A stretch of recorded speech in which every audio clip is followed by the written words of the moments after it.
If you're a 66 graduate, you were in high school then in November of 1963? Yes, I was in junior high. Hi Tommies, my name is Eleanor and you're listening to The Bulb, Minneapolis Edison's digital collection of true and personal stories. We believe that storytelling involves healthy risk-taking and can form the praxis through which we build stronger communities. We were in Northeast Junior High, 9th grade.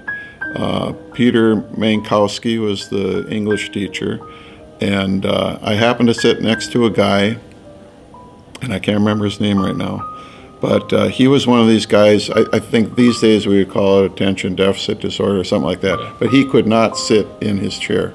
And so he had almost like a permanent hall pass, they just let him wander the hallways. And he came back into the class and he sat down next to me and he was white as a sheet. And I looked at him and said, "What's the matter?"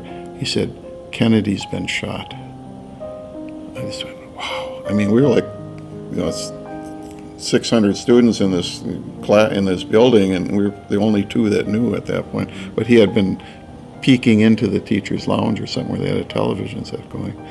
And he said, "I got to find out more." And he grabbed his hall pass and he went off again. He came back in a few minutes later. And he said, "Kennedy's dead." And we're just, I guess you have to understand how popular John F. Kennedy was, and especially with younger people. He was a god almost. He was the greatest thing since Abraham Lincoln and George Washington put together.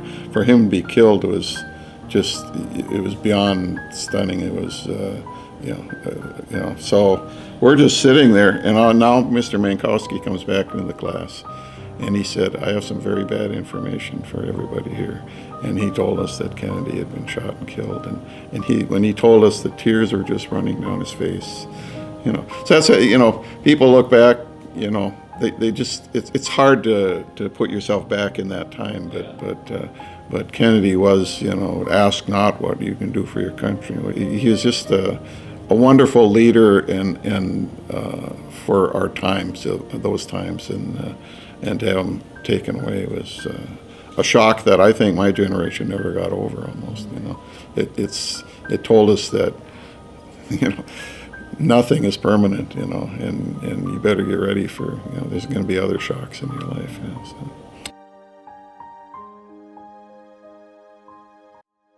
This has been a product of ETSN, Edison Tommy Student Network. It's your story, we'll help you tell it.